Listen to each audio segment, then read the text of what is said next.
Ladies and gentlemen, welcome to the Addicted to Success podcast. We have a new guest here today who I have been hunting down for years now. We've crossed paths a couple of times, and I'm just so excited to have him here. He is the best-selling author of the classic book, The Monk Who Sold His Ferrari, and The Leader Who Had No Title. And this is just an awesome opportunity here for you all to really learn from someone who's mastered and is continuing to open and expand his mind and to go in on what it means to be a true leader. So, Robin Sharma, welcome to the Addicted to Success podcast. Great to be with you, Joel. Congratulations on all your success and impact on so many people. Thank you. Yeah, I was saying to you just before, and I'm sure everyone listening right now can definitely agree that, every time we share a Robin Sharma quote or video or an article, it just takes off, and I think there's something about your work that really resonates with people. And there's a lot of people out there that share advice, but I feel like they're not really living it, right? And I can tell the way that you create your content is very much so from your own experiences and your own wisdom, and you don't like to just learn the surface level things. You like to dig deep and study history and great philosophers and titans in the world. So it's really great to hear your work, and thank you for sharing your wisdom with us. Well, it's a privilege to serve, and this morning I read a book I picked up in Rome recently, and it was really all about Marcus Aurelius. You've probably read his fantastic book, The Meditations of Marcus Aurelius, but they said one of the great things about, and I'm just referring to this because I love to study some of these true leaders, and they said he had the ability to blend being a thinker with being a warrior, with being a philosopher. And so those are the people that really resonate with me. They're leaders, and success in the world is something I teach, and it's really important. But I think significance, impact, developing your interior empires, that's really the DNA of exterior success and influence. Yeah. It's interesting, this whole conversation of like how to have that balance. I'm big right now on this whole holistic success. Like, how do you achieve success in health, wealth, relationships? How do you balance your day? Well,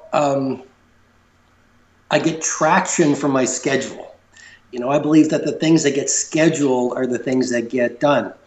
And sometimes people can fall into the trap, Joel, of thinking, well, if I schedule everything, I won't have spontaneity. But someone once said, let planning be your springboard so spontaneity can be your gift. And so I'm really good at scheduling. I have a process. Every Sunday morning, I take 1 hour. I have a written template because I'm a visual and I love to be very tactical. If I put things on my devices, I just don't look at them. And then I do what I call a blueprint for a beautiful week.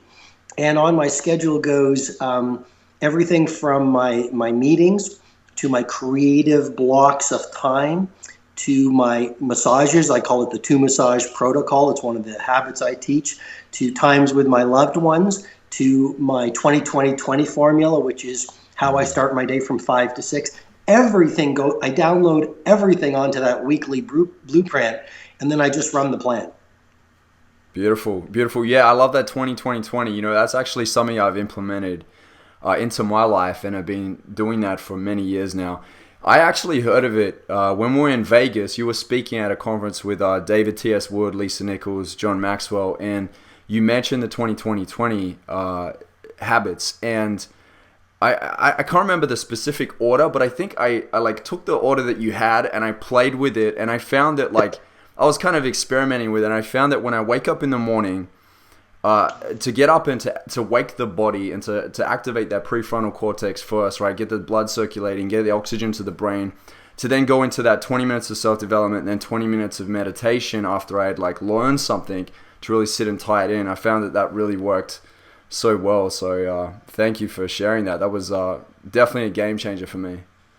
Well, I believe if the way you begin your day dials in your performance through the day. And that might sound like an obvious point, but I believe that winning starts at your beginning. And I'm actually working on a book on this concept. I've been teaching for 20 years, the 5 a.m. Club.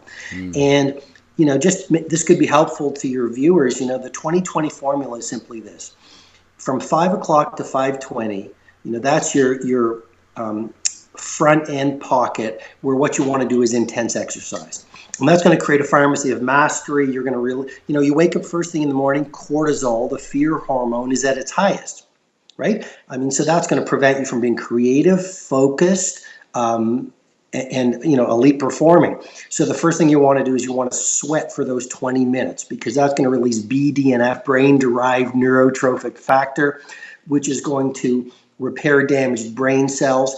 It's going to release serotonin, which is going to make you feel better. It's going to release dopamine, which is going to make you, which is the inspiration neurotransmitter. So you just do that first 20-minute pocket of intense exercise, you're fundamentally going to feel different. The second 20 minutes of the 20-20-20 formula, that's when you reflect. You write in your journal. You reconnect with your values. You meditate. And then the final 20 minutes, which is learning. And I think learning is also a game changer. As you know more, you can do more. So you do those 3 pockets, and you do it consistently, because consistency is the mother of mastery, and you fundamentally change your creativity, your productivity, your impact, and the way you feel in the world. Love that. I love it, because they all tie into each other and complement each other. You can't really miss one out. They all need to be part of your morning routine. Yeah, beautiful. Thanks for sharing that, man. Genius is less about genetics, and it's a lot more about your habits. And the thing that excites me most about personal mastery and leadership is we've been sold a bill of goods. We've been sold a bill of goods that the icons, I've been teaching Titans for years. I run the Titan Summit every year. We're going into our 5th year. We've had Richard Branson, Wozniak, etc. on my stage. But the seduction of society, Joel, is that Federer and Kanye, Picasso and Mozart, Einstein and Mandela are cut from a different cloth. And that's the big lie of greatness. And what I'm evangelizing, and what I've been evangelizing for 20 years, is every single one of us has their own form of genius. And that's not some platitude. It's being confirmed by science. But most of us are not taught the mindsets, the heart sets, the health sets, the soul sets, the routines, the rituals, the environments, and the protocols of how to get that done. So we all want world class, but we're not taught how to install world class. And then we believe we can't be world class if what I've said makes any sense to you. I love it, man. You're showing a lot of that passion there. We change the world if we get the message out. Exactly. So I know that, we hear this word mindset quite often, right? But you just said heart set. What's that about? I like that. Well, in our field, let's call it personal mastery, and I'm also, as you mentioned, in the leadership arena. Everyone now is talking about mindset. Okay?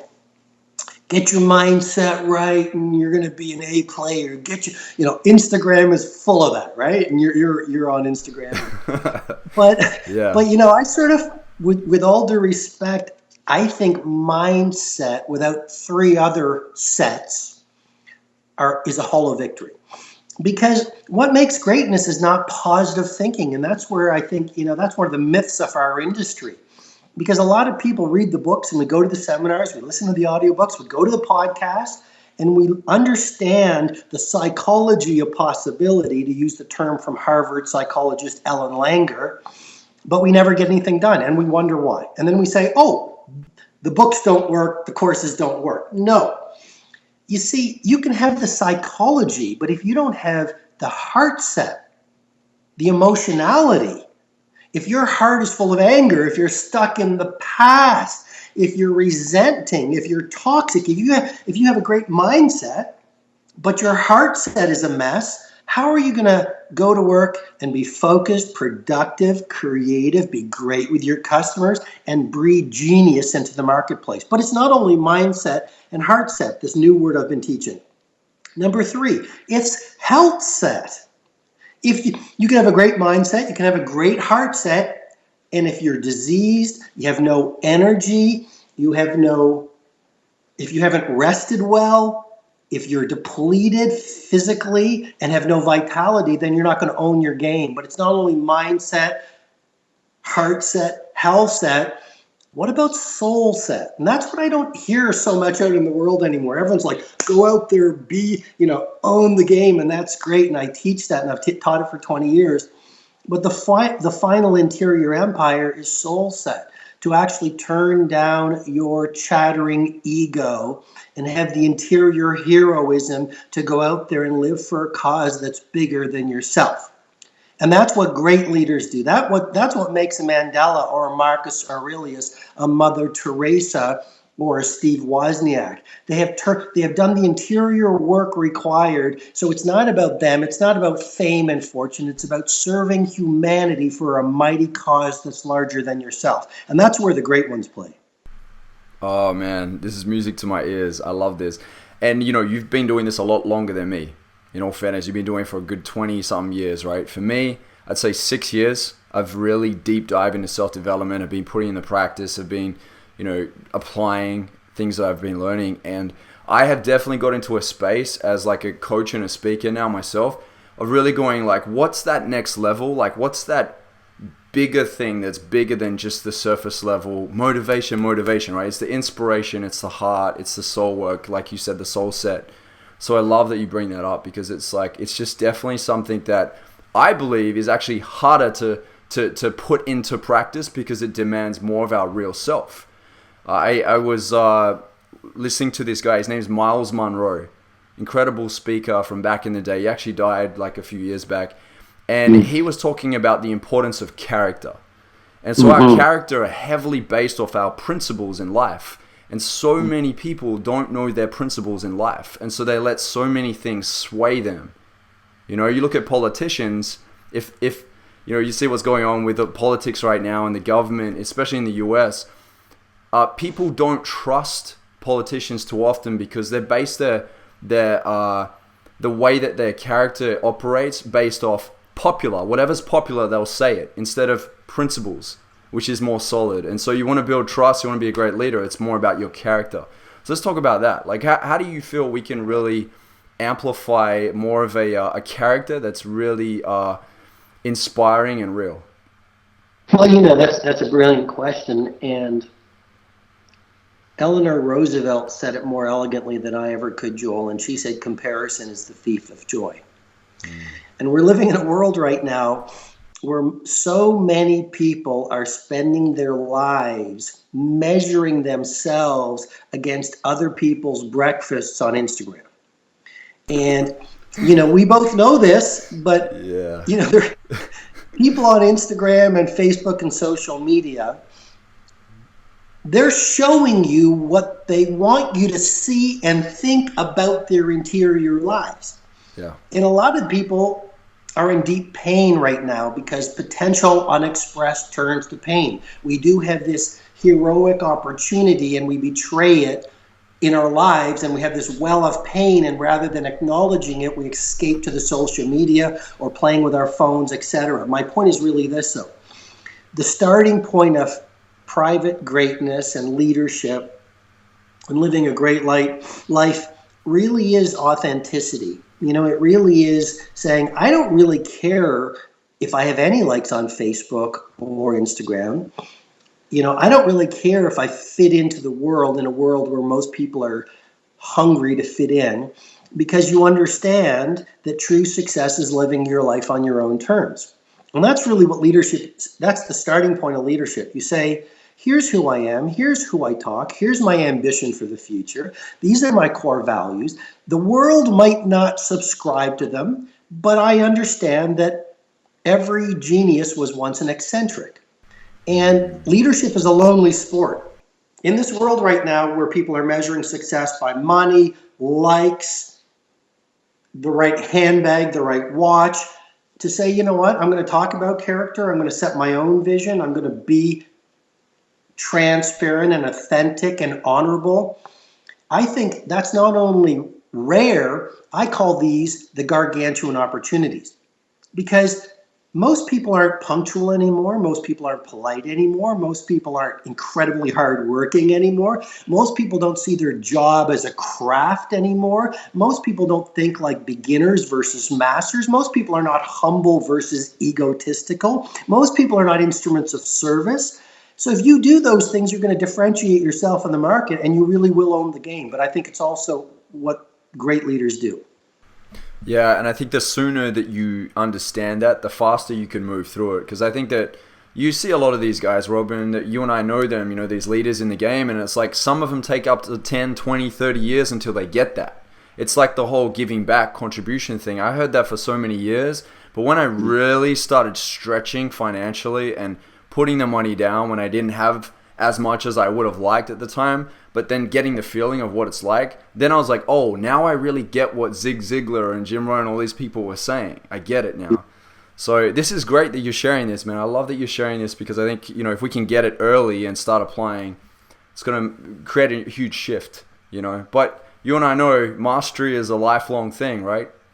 Well, it's a process, I mean, it's very easy to fall into the hypnosis of seeing concert violinists and A-playing footballers and, musicians and poets and think that they are somehow gifted. And what we don't see is their process.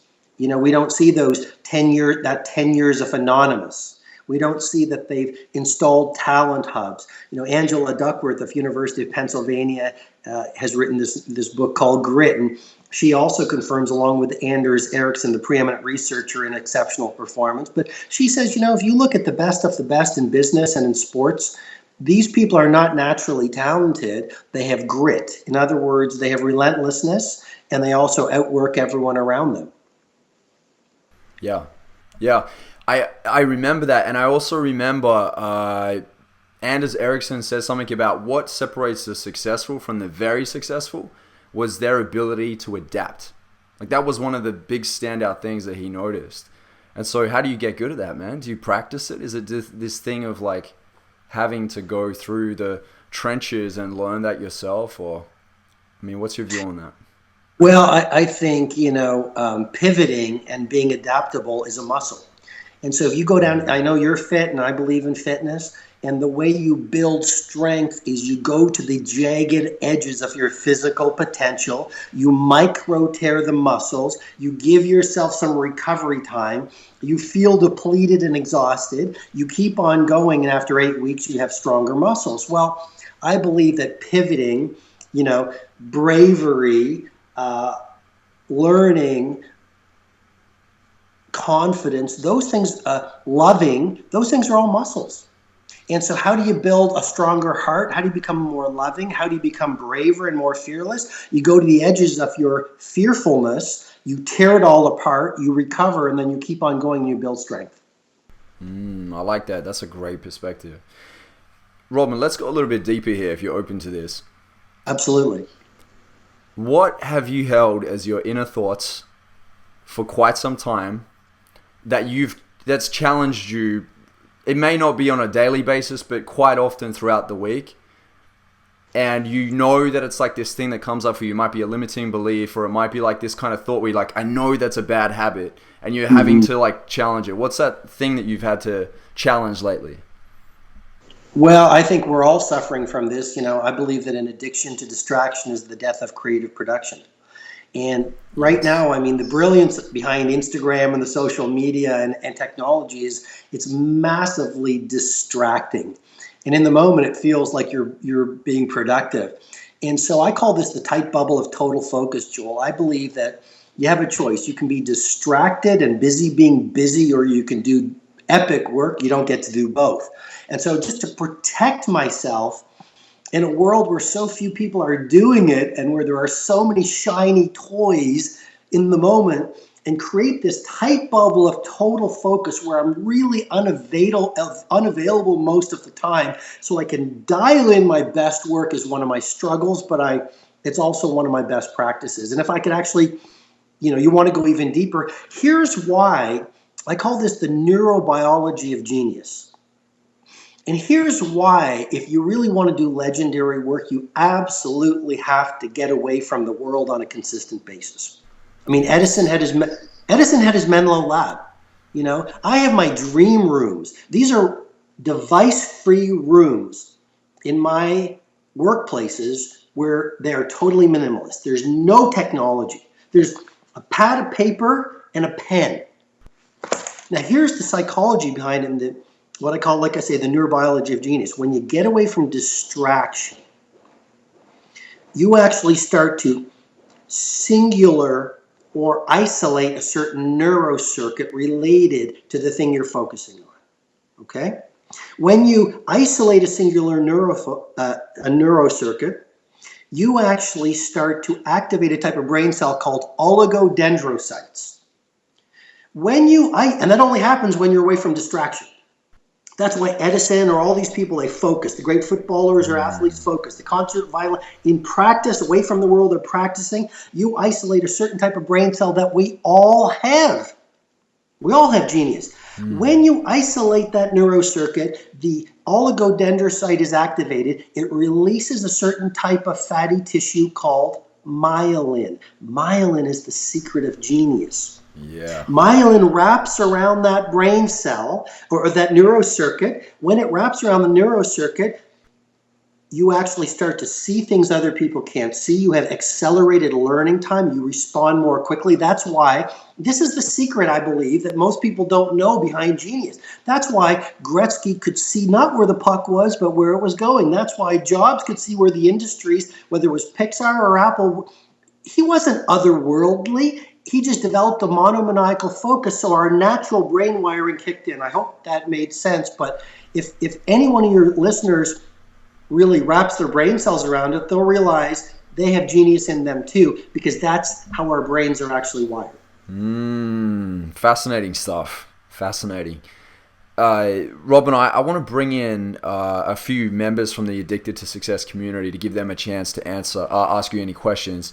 We have one from Carly Benson. She says, does Robin have any advice for writers on the creative process or mapping out a book proposal? I guess she's at that point in her career right now too.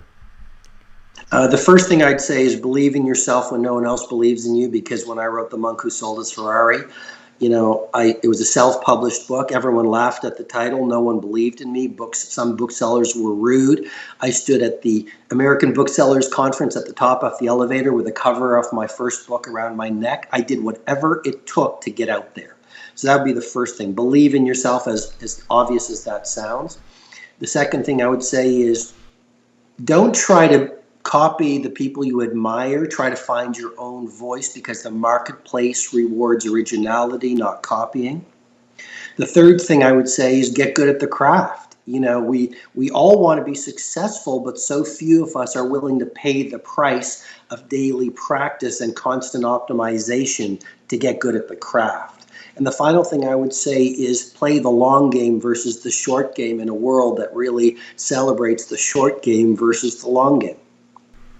All great answers. Thank you. Thanks so much, Robin. Robin, we had a question come in from Kyle Lipton. Actually, just before I bring this in, that's crazy. You wore something promoting The Monk Who Sold His Ferrari. I didn't know that you had to hustle like that. I thought it kind of came together and away it went. That's insane. Well done. That's the mass hypnosis that we all fall into. I've got 4 million people on Facebook, 15 million books sold, et cetera, et cetera. Yeah, I stood at the American Booksellers Association. The security guard said, get away from here. And I put, as foolish as it sounds, I had a book cover around my neck, and I shook the hands because I was looking for an agent. My first, the event we spoke at where we met in Vegas, I don't know, there were like 2,500 people in the room. My first seminar, 23 people, 21 of those people were my family members. Wow. I started from nothing. I love it. I love the story of the climb. That's inspiring, really inspiring. Do you think it was because you were a Canadian trying to make it in America? No, it's because I had a mighty mission that was bigger than anything else. That's why I say mindset without heart set is an empty victory. It was like my heart. It was passion. It was hunger. I wanted to serve. I just felt, instinct is so much more powerful than intellect, my friend. And the best decisions I've made in my life when it comes to love as well as business were when I did the crazy thing, but I followed my instinct. When I did the rational, intellectual thing, never works. Yeah, never worked. Yeah, that was your soul screaming out, going, no, go that way, go that way. Yeah. It's the old idea, a bad day for the ego is an awesome day for the soul. Wow, that's powerful. Yes, powerful stuff. So one of the questions actually that came through was from Kyle Lipton. He asked, "What do you see as the future and innovation of personal development in the next 3 to 5 years?" I would say number one, all the science that's coming out. For the mystics and people like Marcus Aurelius. I mean, Marcus Aurelius lived, he reigned Rome and the Roman Empire 161 AD to 180 AD. That was 2,000 years ago plus. Yeah. So these mystics, these philosophers, they have said the things that we are now teaching for thousands of years. The beautiful thing is science and neuroscience and research is confirming all of the so-called, aphorisms and principles and philosophy. Science is confirming it now. And now finally people are going, oh, I guess it's being research-based, so it works. So I'm excited about that. The second thing is I think we're shifting not only from inspiration in our industry to execution. And it's great to have books, but ideas without results are, they're fool's gold. I think the third thing I'm excited about is before, this was a niche industry. I started 20 years ago, The Monk Who Sold His Ferrari, Leadership Wisdom, The Greatness Guide. I've written those books, and there was a cottage industry. Yes, I've worked with a lot of the Fortune 500, like Nike, FedEx, IBM, and General Electric, but most people weren't interested in self-mastery or leadership. I'm super excited right now. You look at Instagram, you look at the social media, people are really fascinated by the things that we teach. And I think it speaks to a larger issue, which is the world has a lot of darkness, but the world also has a lot of light right now. And it's a great time to be alive. Yeah, for sure, for sure. Robin, what's your next level? What's your personal next level right now? The personal, less ego, more service. To really awaken the Roman warrior in with me, but keep a poet's heart. To serve more people. There's something I teach called the Titan's Decline. I've taught it for many years, and the moment you're successful, you're on the path to obsolescence if you're not careful. So forget about likes and forget about fame and fortune and really work my craft. And I think also I'm excited to be a better human being. I think that's the real game that the legends, and I'm no legend, but that's the real game the legends play. Yeah, no, you keep playing it, you will be. Love that. Thank you. And I was going to say, you're a big deal in India, man. I was out there in New Delhi, and I walked into this bookstore, and I don't know how many books. I didn't even know you had that many books. I think it was like, maybe they've broken them up into all these like kind of smaller books, but there was about 15 of them. I don't know, maybe they're translations, but you were like all over the bookstores in India, so they love you out there. I'll never forget. I was in a car in India going to an event, and how they have all those people selling all the pirated books on the streets at stoplights. This little kid, he was like probably 10 years old. He knocks on the window, I roll it down, and he's hustling. He's trying to sell me a pirated version of The Monk Who Sold His Ferrari. So it was funny. I said, look at the back. He looked, and this is on YouTube actually, the actual video. And he looked and he goes, oh, that's you. And he still tried to sell me the book. So I had to admire the guy. That's a good hustle right there. I love it. So, Robin, I know that your Titan Summit is a pretty big deal. I know that I've heard a lot of people talking about it, and they say it's a great event for anyone that wants to up-level their leadership and personal development. What has been a standout, I guess, lesson or experience from you holding the Titan Summit? Whether it's like an experience you had with someone in the audience or somebody that you invited in to speak. Well, that's a great question. We've been running it for many years now, and I think the first thing is you have a lot of entrepreneurs in your global base, and I really stretch at the Titan Summit. The second one we did, I said to my team, we're going to bring in Richard Branson, and everyone thought I was crazy, and I'm just simply saying that the real game of a great entrepreneur and the real game of a true Titan is you don't rest on your past laurels. There was a type of Roman slave called Origa, and he only had one job, Joel.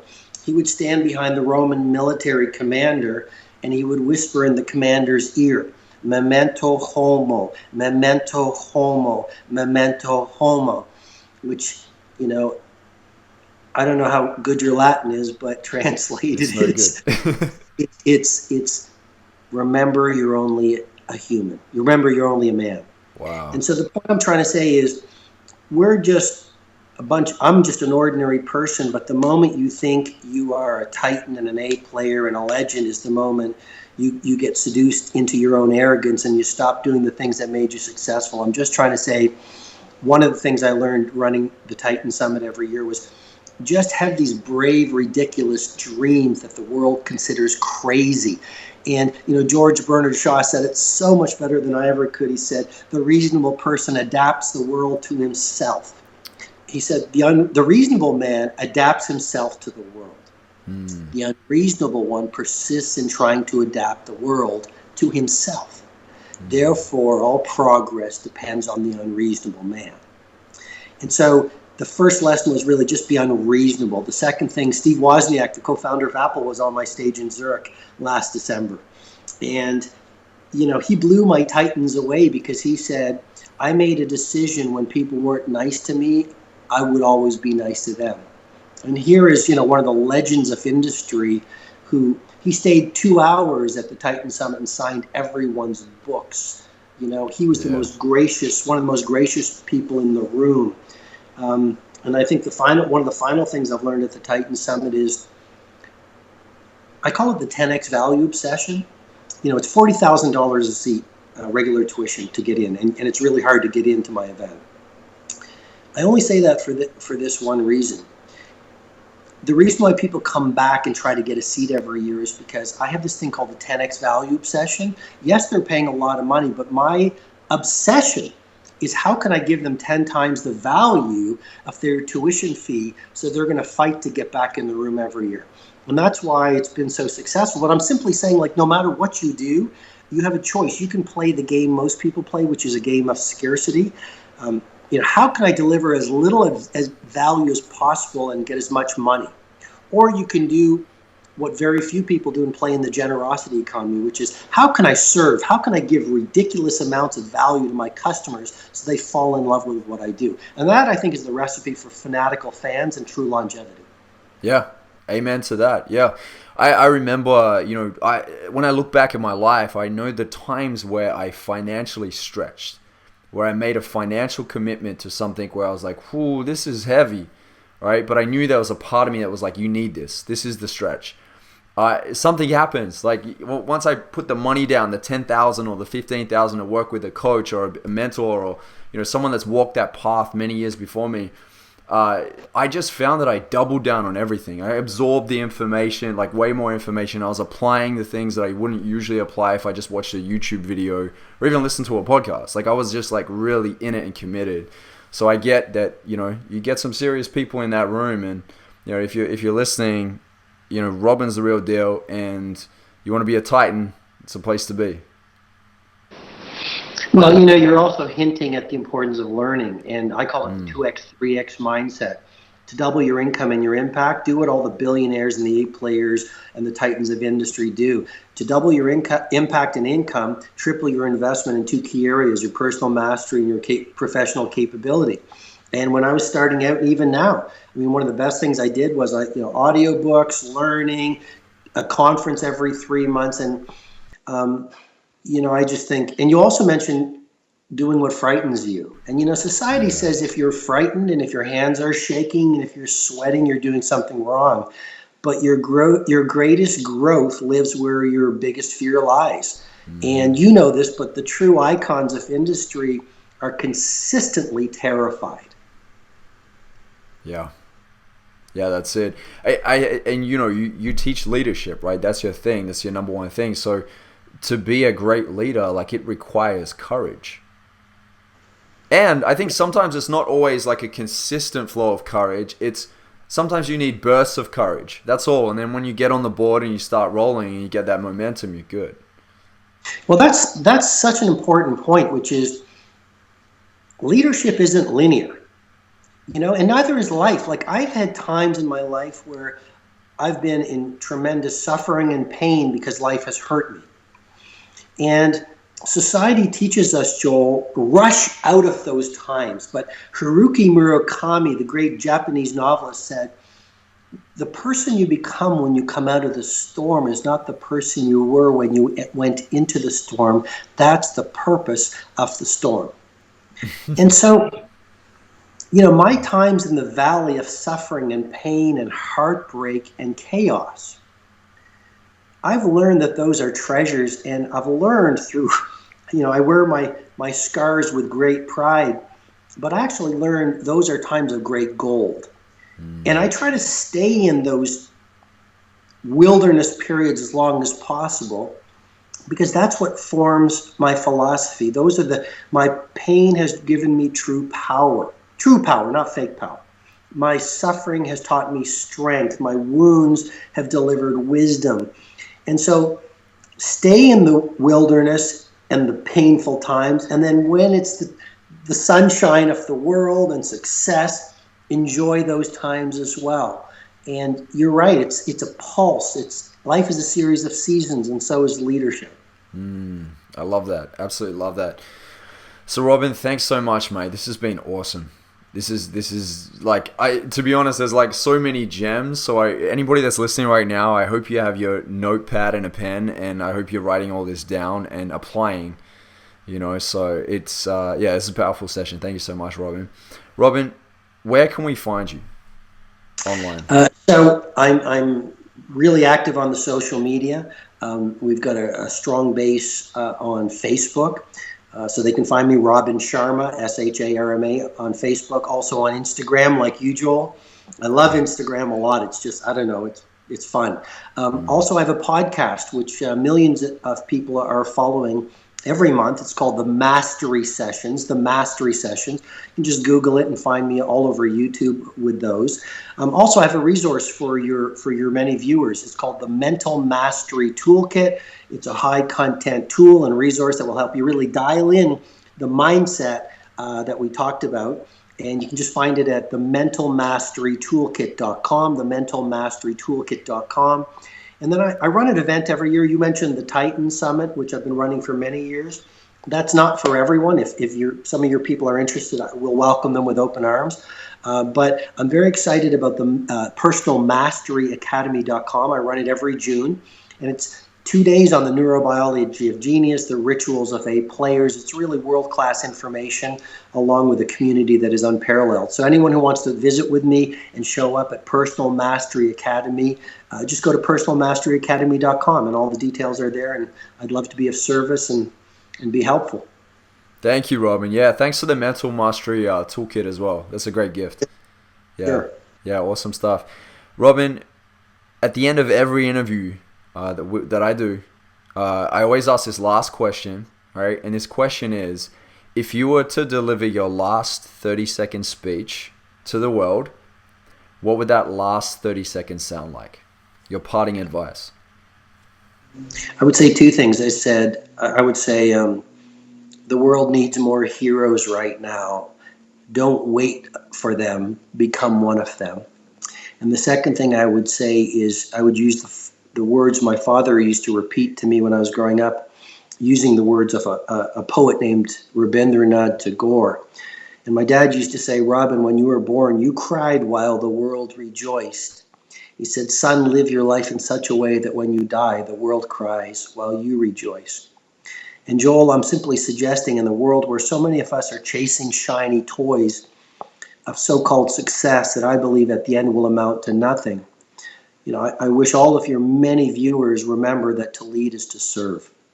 And to live a great life is to do really release your potential and show up at your best. And secondly, be ridiculously helpful to as many people as possible. Wow, that's powerful, mate. Absolutely powerful.